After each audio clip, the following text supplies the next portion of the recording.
Om Swastiastu. Assalamualaikum warahmatullahi wabarakatuh. Shalom, namo buddhaya, dan salam sejahtera untuk kita semua. Sebelumnya, perkenalkan nama saya Wanda Mimi Widyaloka dengan NIM 2409511055 dari Fakultas Kedokteran Hewan Universitas Udayana. Tujuan saya membuat video ini ingin memenuhi tugas mata kuliah ilmu penyakit bakteri dan jamur mengenai penyakit bakteri pada hewan yang terjadi di masyarakat. Dan di sini saya mengambil tema diare putih pada anak babi, studi kasus kolibasilosis dan strategi pengendalian. Baik, yang pertama kita masuk ke latar belakang masalah. Salah satu tantangan besar dalam peternak babi di Indonesia yaitu tingginya angka kematian anak babi pada fase awal kehidupan. Salah satu penyakit yang paling sering menjadi penyebab yaitu kolibasilosis. Nah, kolibasilosis yaitu infeksi bakteri Escherichia coli yang menyerang saluran pencernakan anak babi. Nah, penyakit ini dikenal juga dengan sebutan diare putih. Karena ditandai dengan keluarnya feses berwarna putih, kekuningan, dan berair, lalu disertai dehidrasi berat, serangan penyakit ini biasanya muncul pada hari pertama hingga minggu pertama setelah lahir, terutama pada anak babi yang tidak mendapatkan cukup kolostrum dari induknya. Kolibasilosis dapat menyebar dengan cepat di lingkungan peternakan yang lembab, kotor, dan memiliki manajemen sanitasi yang buruk. Akibat penyakit ini tidak hanya menimbulkan kerugian ekonomi, tetapi juga menurunkan tingkat kesejahteraan hewan dan mengancam keberlanjutan usaha peternak rakyat.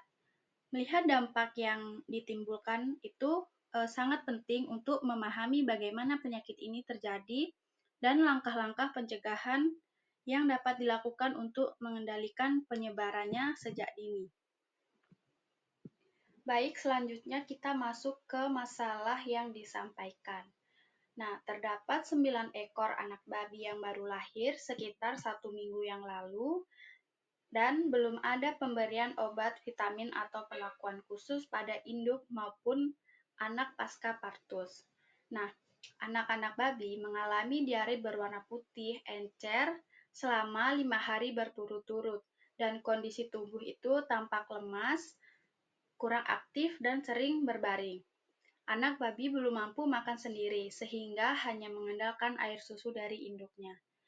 Nah, kandang dan tempat pakan jarang dibersihkan, terlihat lembab dan kotor. Air minum berasal dari tangki air terbuka berpotensi terkontaminasi kotoran atau bakteri. Kebersihan kandang yang buruk diduga menjadi faktor utama timbulnya kasus diare putih atau kolibasilosis. Baik, kita selanjutnya akan masuk ke gejala klinis. Anak babi tampak lemah dan kurang aktif, sering berbaring di sudut kandang, lalu feses berwarna putih encer keluar terus-menerus dari anusnya atau wedge course. Nah, suhu tubuh meningkat sehingga sekitar 41 derajat Celcius, yaitu menunjukkan adanya infeksi bakteri dan selaput lendir pucat, terutama pada mata atau konjungtiva dan gusi atau gingiva. Nah, pernapasan tipe abdominal dengan gerakan perut terlihat saat bernapas, kulit tampak pucat namun tidak ditemukan luka, kerak, atau kerontokan rambutnya. Nah, anggota gerak lemah, beberapa anak babi terlihat sempoyongan saat berdiri. Nafsu makan menurun drastis hanya bergantung pada air susu induknya dan terjadi dehidrasi, ditandai dengan tubuh tampak kurus, kekenyalan kulit berkurang. Kematian terjadi setelah babi mengalami kehilangan 10-16 derajat cairan tubuh dari berat badannya. Baik, selanjutnya kita masuk ke cara penularan. Nah, yang pertama itu bisa melalui debu kandang tidak higienis. Debu kandang yang kotor mengandung bakteri E. coli ketika anak babi menghirup debu tersebut. Nah, bakteri bisa masuk lewat saluran pernapasan dan kondisi kandang yang beralaskan tanah, jarang dibersihkan, dan kurang mendapatkan sinar matahari. Itu membuat bakteri mudah bertahan dan berkembang biak di lingkungan tersebut. Lalu, bisa melalui makanan dan minuman terkontaminasi.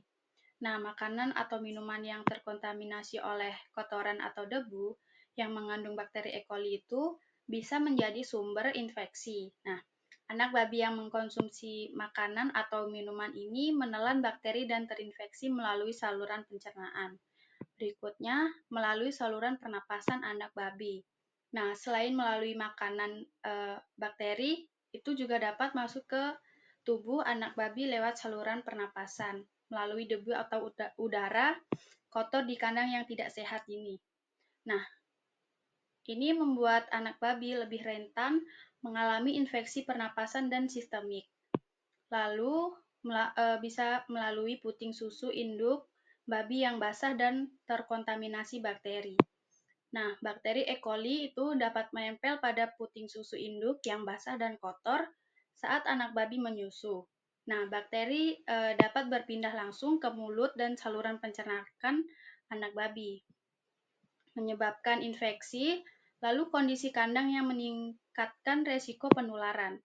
Nah, berikutnya, kandang yang kotor, beralaskan tanah, jarang dibersihkan, dan kurang terkena sinar matahari memberikan tempat yang ideal bagi E. coli bertahan dan berkembang.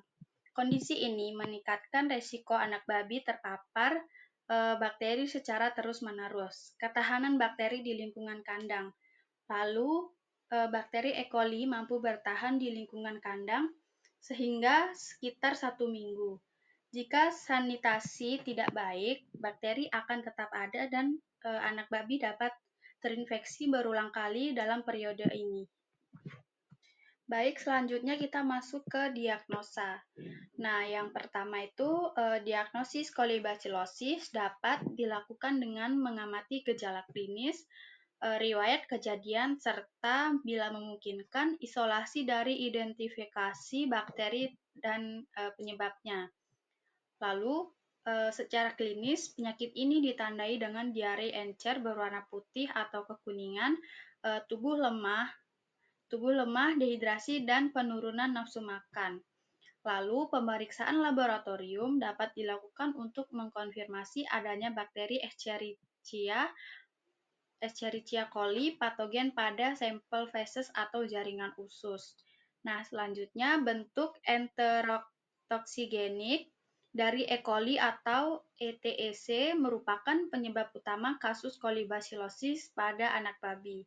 Nah, selanjutnya infeksi ini umumnya terjadi karena rendahnya kadar antibodi atau imunoglobulin yang seharusnya diperoleh dari kolostrum induknya. Selanjutnya, kekurangan kolostrum menyebabkan adanya daya tahan tubuh anak babi melemah sehingga bakteri lebih mudah berkembang di lumen usus dan memicu sekresi toksin penyebab diare.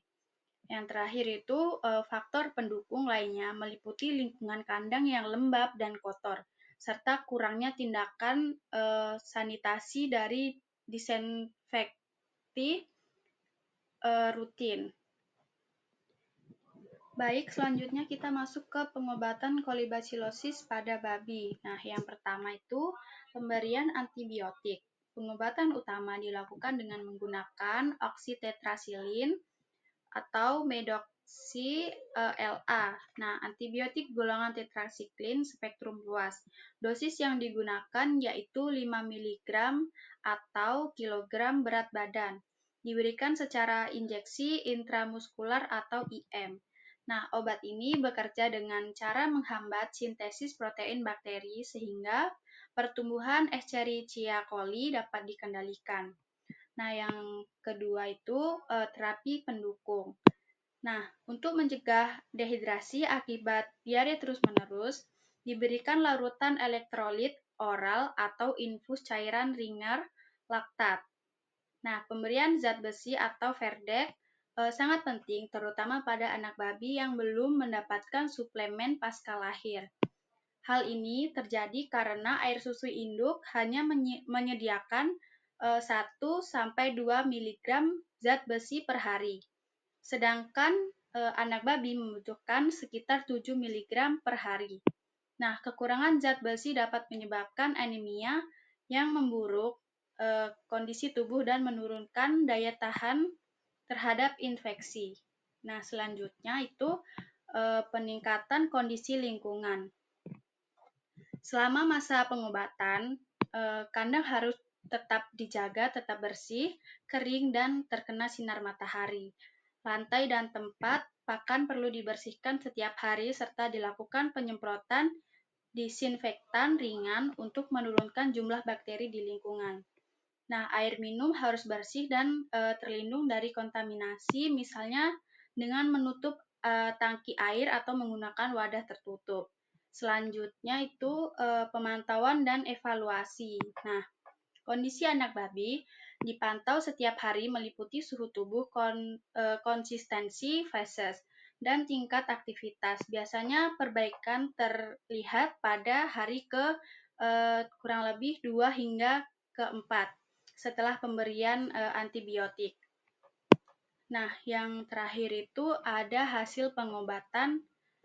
Nah, hasil pengobatan itu hari pertama anak babi tampak lemas, suhu tinggi sampai 41 derajat Celcius, diare encer terus-menerus. Dan hari kedua, feses mulai mengental, suhu tubuh menjadi sekitar 39,8 derajat Celcius dan anak babi mulai aktif.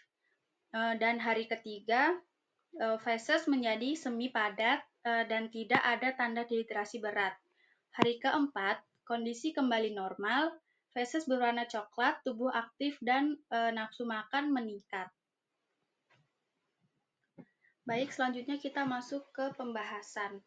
Nah, kolibasilosis itu disebabkan oleh infeksi bakteri Escherichia coli patogen, terutama tipe enterotigenik E. coli atau ETEC, yang menghasilkan toksin dan merusak dinding usus anak babi. Nah, penyakit ini itu menyerang anak babi baru lahir sehingga umur 1 minggu, terutama jika mendapatkan kolostrum cukup dari induknya. Nah, penularan terjadi melalui air minum, pakan, atau peralatan kandang yang terkontaminasi feses, lalu lingkungan kandang yang lembab, kotor, serta suhu tidak stabil mempercepat pertumbuhan dan memperburuk kondisi hewan. Baik, selanjutnya kita masuk ke saran. Nah, untuk menekan kejadian kolibasilosis, itu disarankan agar peternak menjaga kebersihan lingkungan kandang dan memastikan sanitasi tempat pakan dan minum tetap terjaga. Nah, anak babi perlu mendapatkan kolostrum secara cukup segera setelah lahir. Lalu, untuk meningkatkan kekebalan tubuh yang alami, selain itu, penerapan manajemen pemeliharaan yang baik seperti pengaturan suhu kandang yang stabil dan pemberian pakan bergizi seimbang, serta penggunaan antibiotik selalu sesuai dengan anjuran dokter hewan. Nah, ini sangat penting dilakukan. Lalu, pemeriksaan rutin oleh tenaga medis veteriner juga disarankan untuk mendeteksi dini adanya infeksi dan mencegah penyebarannya ke hewan lainnya. Baik, selanjutnya kita masuk ke kesimpulan. Nah, kolibasilosis adalah penyakit infeksius yang disebabkan oleh bakteri Escherichia coli patogen, terutama tipe enterotoksigenik E. coli atau ETEC, yang menyerang anak babi kurang lebih 1 minggu dan anak babi yang kekurangan kolostrum dari induknya lebih rentan karena sistem kekebalan tubuhnya belum berkembang sempurna.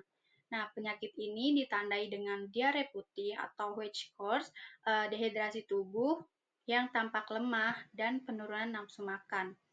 Penularan terjadi melalui pakan, air minum, dan peralatan kandang atau kontak dengan feses yang terkontaminasi. Faktor lingkungan seperti kelembapan tinggi, kandang kotor, ventilasi buruk, dan suhu tidak stabil memperburuk kondisi penyakit. Kolibasilosis menimbulkan dampak serius. Lalu termasuk tingginya angka kematian anak babi, penurunan pertumbuhan, dan kerugian ekonomi bagi peternak. Pencegahan yang efektif dapat dilakukan melalui pemberian kolostrum yang cukup. Lalu, menjaga sanitasi dan kebersihan kandang, terkontrol lingkungan yang baik, serta konsultasi dengan dokter hewan untuk pengelolaan kesehatan ternaknya. Baik, sekian penjelasan yang bisa saya sampaikan. Kurang lebihnya saya memohon maaf. Saya tutup dengan Paramasanti. Om Santi Santi Om. Wassalamualaikum warahmatullahi wabarakatuh. Shalom, namo buddhaya, dan salam sejahtera untuk kita semua. Bye-bye.